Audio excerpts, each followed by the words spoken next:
benefits to fasting for those who are doing the physical not eating for a prescribed amount of time that have been mentioned in several studies in my research. One of the main, and there's another slide with a more comprehensive list. One of the main benefits is the detoxification of the blood and also resting the GI tract. So for those of us who especially partake in foods and substances that may not be as good for us, fasting is an opportunity to cleanse ourselves, cleanse our intestinal system as well as our bloodstreams of those toxins that may still be lingering in our bodies. Secondly, lowering blood sugar since we go several hours without eating, especially for those who may be borderline diabetics, type 2 diabetics. This may be an opportunity to bring your body back into equilibrium. And also for those who may be looking to lose weight, if it's balanced with a nutritious diet, fasting also is sort of a jump start for that weight loss process. Clearing of the skin is another one. I just really wanted to mention that in everything I studied across various resources, the fast, in order for these benefits to be beneficial truly physically, they have to be coincident with the nutritious diet. So eating a nutritious sahur, as well as iftar, eating complex carbohydrates, dark leafy greens, fruits and vegetables, avoiding processed foods, fried foods, and foods high in sugar. So if you go to the next slide, there's a lot of conditions that can be improved by fasting. Some of them I found really interesting, but they have to coincide with healthy living. Period. So Imam Wazir gave a talk previous to Ramadan this year about how to maintain good nutrition during Ramadan. And I actually changed up some of my menus for my iftars based on his talk, because I was thinking, well, I'm about to feed about 60 people and I really want them to have a good start for the next day. So changing the whole grains versus like white rice, changing the brown rice, a whole wheat pasta, and having more vegetables and greens in there. So there are a lot of physical benefits to the fast that are enjoyed by not just Muslims, but Christians and Hindu and Buddhists that celebrate fasting around the globe. You can go to the next one. So the next benefit that we as humans get to experience are the mental and emotional benefits. So say you're not fasting, you're saying, hey, I can't really I can't really gain the benefit maybe of the physical changes or the physical benefits, but there's still fasting that you do of the tongue, or fasting that you do of your actions or bad habits. And so when you're fasting, this provides you an opportunity to, again, bring your body back in harmony, your full self back in harmony between your physical, mental, and spiritual appetites. You have greater mental awareness, mental alertness, and mental discipline. So it's a good opportunity, say, if there's a subject that you would like to study, or there's something that you would like to learn, and you just don't have the mental the mental alertness, or not necessarily mental alertness, but just you're feeling like I don't have what it takes to learn this new subject or take on this new project. After the month of Ramadan, you may have a more clear awareness or discipline in your mental capabilities to undertake that. It's also a good opportunity to let go of some bad habits. It talked a lot about breaking habits of smoking. Stay right there. Breaking the habits of smoking, or say if you have other physical habits like overeating, it's a good opportunity to break some habits of bad verbal habits. Say you curse every now and again, or negative talk or gossiping. It's a good opportunity to mentally retrain yourself to get rid of these bad habits that you have. Any spiritual habits, bad habits that you have, foregoing zakat or salat, we get in the practice of doing these daily. So during fasting, it's a good opportunity to sort of reset that and let those bad habits go and take on new habits. Also, a good emotional benefit is that it brings the community together and families together. When families sit down in the mornings and they partake of the sahur, or when we come together as a community in the evenings for iftars, it brings us closer together as a community. There's a quote here from Imam W.D. Muhammad at the bottom of this slide that says, we don't just fast merely to fight the enemies of the spiritual man, but we fight the enemies of the total man. So it's not talking about just our physical desires that we have to say leave at bay, but our mental and emotional battles that we struggle with as men. We have to also work to combat those.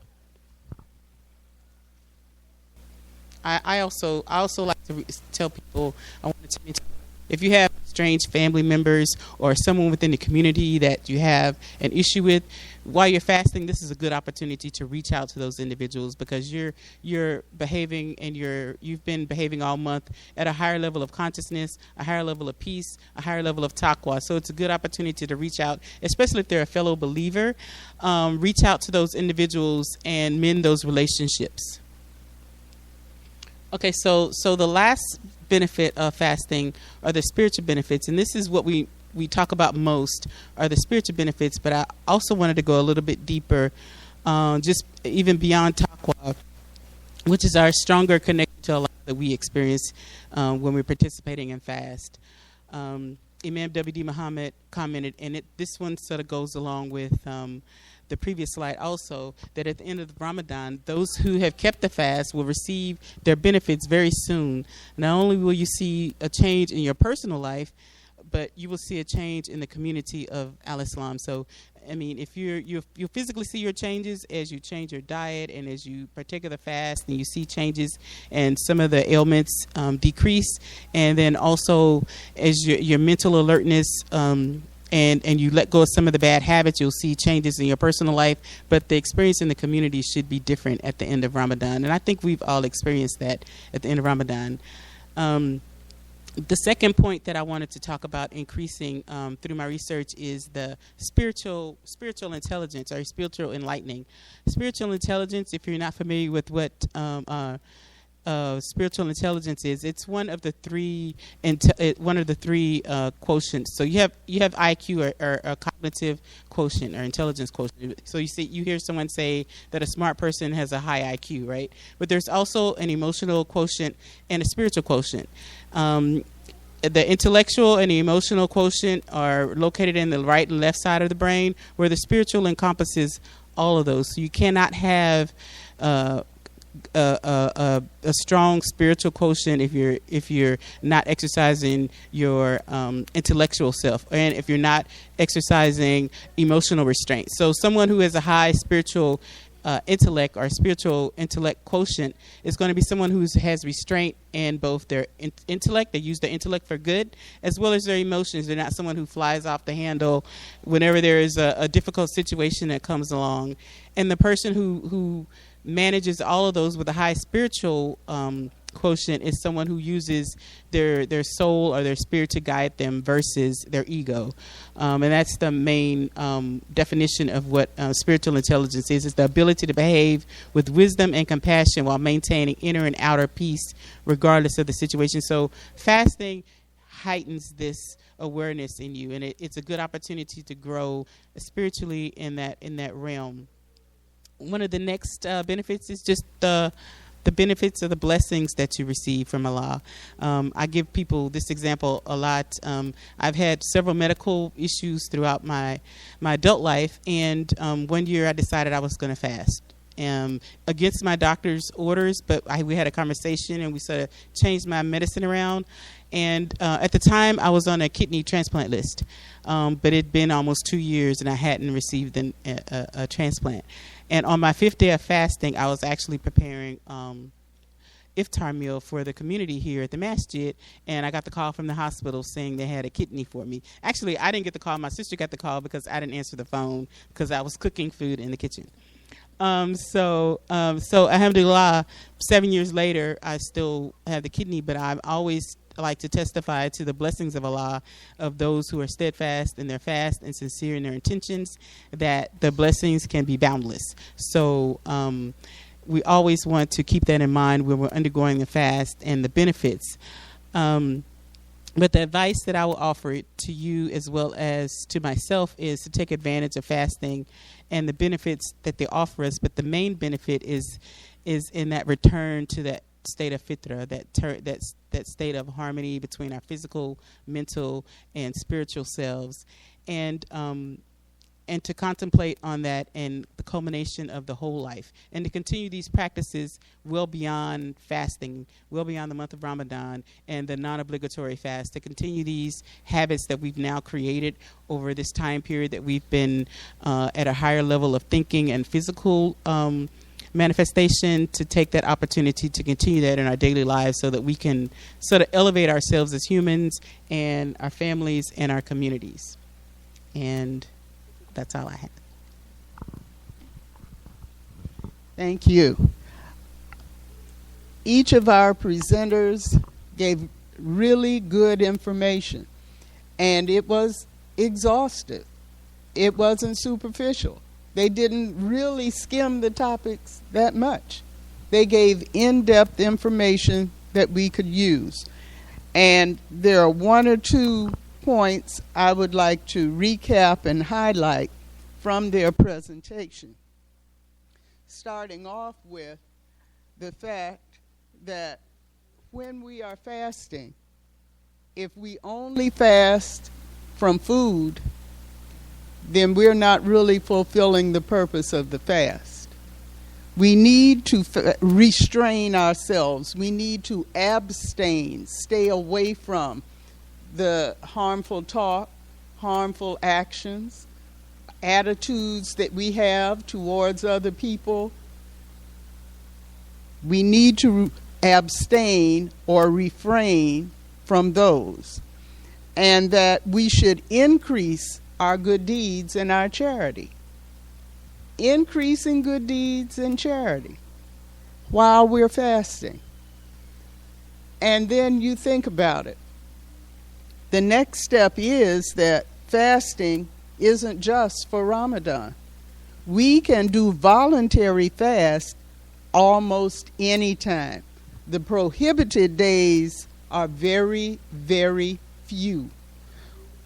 They mentioned, and I emphasize, that you can fast any day that is not prohibited.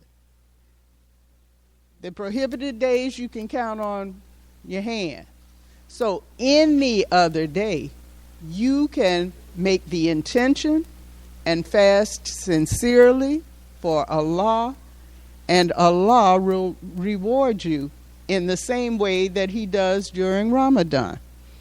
And we increase our good deeds and charity. It was a practice of the Prophet ﷺ to fast on Mondays and Thursdays. That's something we could consider. And if you think, well, I can't do that consistently every Monday, every Thursday, maybe try Monday for a while. And then work up to Monday and Thursday. But the main point is, don't relegate fasting to only Ramadan, because then you're limiting your blessings and you're limiting your opportunities. Another point that I wanted to kind of bring back from the presentations was that the benefits of fasting are physical, mental, emotional, and spiritual. And when Sister Sandira mentioned about how one of the benefits of fasting, especially during Ramadan, is that it fosters closeness in family and community. I had come across a hadith and I marked it, and I didn't know if I'd get to use it, but you came right on it. And this is from a hadith Qudsi.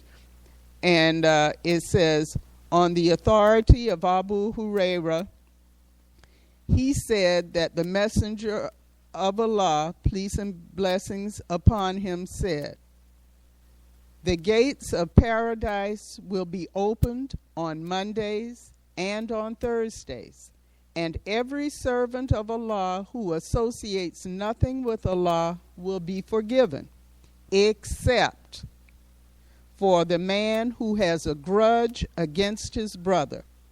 About them it will be said, delay these two until they are reconciled. Delay these two until they are reconciled. Delay these two until they are reconciled.